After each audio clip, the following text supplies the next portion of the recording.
Hello guys. So এখন তো রাত হয়ে গেছে অনেকটাই। আমার বাইরে কুকুরও চিল্লাতে শুরু করে দিয়েছে, কেন জানি না।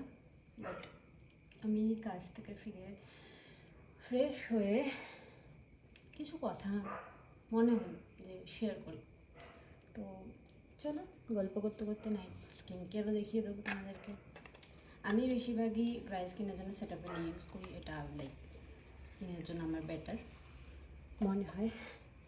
সো যাই হোক, টাকা মানুষের যে কতটা ইম্পর্টেন্ট আজকাল হয়ে গেছে না, হয়তো ইনকাম করলে জানাই যায় না, বোঝাই যায় না। সো সেখানে দাঁড়িয়ে আজকাল টাকা ছাড়া কিছুই হয় না। যেমন আমার বাইরে গিয়ে পড়ার খুব ইচ্ছা, কিন্তু ফ্যামিলির কিছু কন্ডিশনের জন্য হয়তো আমি এখন যেতে পারছি না। কিছু কন্ডিশন বলতে কি টাকার দিক দিয়ে না, মানে ফ্যামিলি রিলেটেড কোনো ইস্যুর জন্য আমি এখন বাইরে যেতে পারছি না, যেহেতু অ্যান্ড আমার দিদি বাইরে থাকে।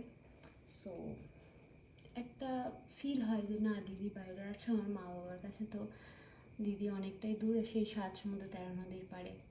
আমিও যদি চলে যাই আমার মা বাবা হয়তো একা হয়ে থাকবে। কিন্তু সেটা কখনো মা বাবা বলেনি আমাকে, মা বাবা ইভেন আটকায়ও নি। তো খারাপ লাগে মাঝে মাঝে যখন আমি উদ্যোগ নিই যে না, আমিও বাইরে গিয়ে পড়াশোনা করব, চাকরি বাকরি করব, ইনকাম করব, কিন্তু মায়ের দিক দিয়ে বাবার দিক দিয়ে দেখলে এখন ইচ্ছা করে না যেতে। ইভেন আমি ভীষণ হোম ফ্রিক, লাইক আমি বাড়ি ছেড়ে 1-2 ঘন্টা হয়তো থাকতেও পারি না। অ্যান্ড কোথাও বেশি দিন গেলে বাড়ির জন্য মনটা কেমন করে, হয়তো আমি সেটা বলি না, বোঝাই না, বাট স্টিল সেটা আমার মনেই থাকে। তো যাই হোক, টাকা ইনকাম করাটা খুবই আজকাল ট্রেন্ড হয়ে গেছে, যার কাছে যত টাকা সে তার কাছে বেশি ভ্যালু পাবে। এবারে আমার ইনকাম সোর্স এখন খুবই সীমিত, মানে খুবই লিমিটেড।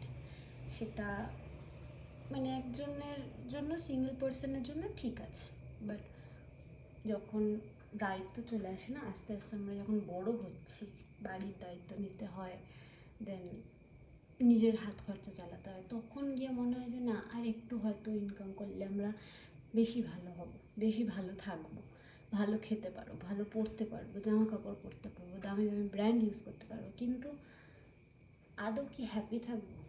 না। যত কামাবো তত মনে হবে আরেকটু কামাই, আরেকটু কামাই, বেটার হবে, তার থেকে আমাদের লাইফ বেটার হয়ে যাবে, ল্যাভিশ লাইফস্টাইল কাটাবো। বাট আদৌ কিন্তু আমরা হ্যাপি থাকি না। কোথাও যাওয়া বন্ধ হয়ে যায়, ঘুরতে যাওয়ার মনই করবে না যে না ভাই, কাজ করলে তো একদিন ইনকাম করলে তো টাকাটা আমার বাঁচবে, আবার ঘুরতে গেলে তো সেই টাকাটা খরচা হয়ে যাবে। সো আমি ছোটোর থেকেই আমাদের ফ্যামিলি অতটা মানে বড়লোকি আনা যেটা বলে আর কি, সেটা আমি ফিল করিনি আমার ছোটোবেলার থেকে। আর ভীষণই স্ট্রাগল লাইফ ছিল আমার ছোটোবেলাটা, কিন্তু এখন গিয়ে হয়তো সেটা ঠিকঠাক হয়ে গেছে, কিন্তু তাও। আর যা মার্কেটে কাজের কম্পিটিশন, সেই কম্পিটিশনে আমি হয়তো পেরে উঠতে পারছি না এখনো পর্যন্ত। ডিপ্রেশন ফিল হয়, ভীষণ ডিপ্রেশন। মাঝে মাঝে মনে হয় কি সব ছেড়ে ছুড়ে চলে যায়, কিন্তু যেতে পারি না, কী করব। বাড়ির জন্য আটকে যাই, ফ্যামিলির দিকে তাকিয়ে আটকে যাই, খারাপ লাগে, কষ্ট হয়, কিন্তু মাঝখানে যখন টাকা শেষ হয়ে যায় হাত থেকে, একদম হাত ফাঁকা হয়ে যায়, নিজেকে যখন আরও ডিপ্রেশন লাগে।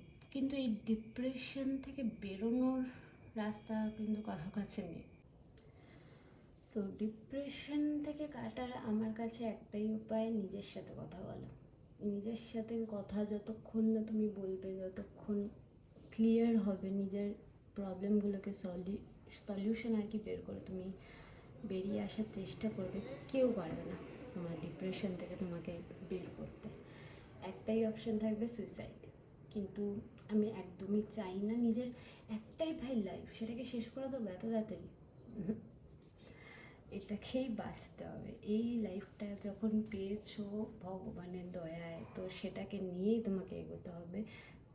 একটু কষ্ট হবে, একটু কান্না পাবে, একটুখানি কথা বলার কেউ থাকবে না, ইভেন বন্ধু বান্ধবও থাকবে না একটা টাইম গিয়ে, তখন কষ্ট হবে। কিন্তু ওভারকাম ঠিক তুমি পারবে, আমি জানি, আমিও পারবো, তোমরাও পারবে। আর সবাই যদি একটু সাথ দেয়, সবাই সাথে থাকলে আশা করি এই ওভারকামটার থেকে বেরিয়ে আসা যাবে, ওভারকাম করা যাবে। সো ডিপ্রেশন ওয়ার্ডটা খুবই অ্যাস্থেটিক মনে হলেও জিনিসটা কিন্তু খুব গাঢ়। কেউ যখন বলে না যে আমি ডিপ্রেশনে আছি, আমি ডিপ্রেশনে ভুগছি, মনে হয় যে ঠিক আছে চল আড্ডা দিলে ঠিক হয়ে যাবে, একটা দিনের জন্য একটা টাইমের জন্য আড্ডা দিয়ে কথা বলবো, চা খাবো, এই খাবো সেই খাবো, বেরিয়ে আসবে। বাট যখন ওই 4টে দেয়ালের মাঝখানে রাত্রিবেলা শুতে আসবে, তখন কিন্তু মাথার মধ্যে সব ক্যালকুলেট হবে যে আদৌ কি পারছি বেরিয়ে আসতে। কিছু সময় সাময়িক হ্যাপিনেসের জন্য ডিপ্রেশনটা চাপা পড়ে যাচ্ছে, কিন্তু তারপরে গিয়ে আবার সেটা ফিরে আসছে। হয় না আর ওভারকাম যতক্ষণ না নিজেই নিজেকে কাউন্সেলিং প্রসেসে আমরা এগোই। যাই হোক, এইটুকুনি বলার ছিল যে আমিও আছি ডিপ্রেশনে, কিন্তু কি করব, এটা বলে জনে জনে বলে কি আমার ডিপ্রেশনটা কমবে? একদমই কমবে না। শেয়ার করলে হয়তো কিছুটা হালকা ফিল হয়, কিন্তু কমানোর সলিউশন এখনও পর্যন্ত কোনো ডক্টর বের করতে পারেনি, কোনো কাউন্সিলিং প্রসেস বের করতে পারেনি। কিছুই না, ডায়েরিতে লিখে নিজের কষ্টগুলোকে আবার ওই ডায়েরিটা বন্ধ করে রেখে দিতে হয়। জাস্ট এটাই বলার যে যখনই কেউ মনে হয় যে তুমি ডিপ্রেশনে ভুগছো বা ডিপ্রেশনে ফিল করছো, অ্যাটলিস্ট ট্রাই করো কারোর সাথে কথা বলতে বা নিজের সাথে কথা বলতে। নিজের একটা আয়নার সামনে দাঁড়িয়ে নিজের দিকে তাকিয়ে সব কিছু শেয়ার করতে, ডায়েরিতে লিখতে, জার্নাল যেরকম হয় না যে লিখে লিখে লিখে লিখে নিজের কষ্টগুলোকে সব ফিল করার, রিগ্রেটগুলোকে সব বের করে দেওয়া, সেটা করো। আর কিছুই করো না। সুইসাইড তো একদমই নয়, আমি তো সেই পথটাকে একদম ঘৃণা করি, কিন্তু জানি এক একজনের হয়তো মন এক এক রকম, সে হয়তো পারেনি কোনোভাবেই কোনো পথ বার করতে, কিন্তু কি করা যাবে আর, যে যাওয়ার সে ঠিক একদিন চলে যাবে। কিন্তু এই ডিপ্রেশনটাকে নিয়ে যদি চলে যায়, তার বাড়ির লোকের একটা রিগ্রেট থেকে যাবে যে হ্যাঁ আজকে আমি ওর কথাটা শুনলে হয়তো সে আজকে এত বড় একটা ডিসিশন নিত না লাইফের। এইটুকুনি, জানি না কত কি শেয়ার করেছি, আদৌ করেছি কি করিনি, ক্লিয়ার আউট হয়েছি কি হয়নি, বাট স্কিন কেয়ার করতে করতে মনে হলো যে নিজের ফিলটা কিছুর একটু শেয়ার করি আজকে, জাস্ট এইটুকুনি। তো চলো, good night, see you again tomorrow, bye by.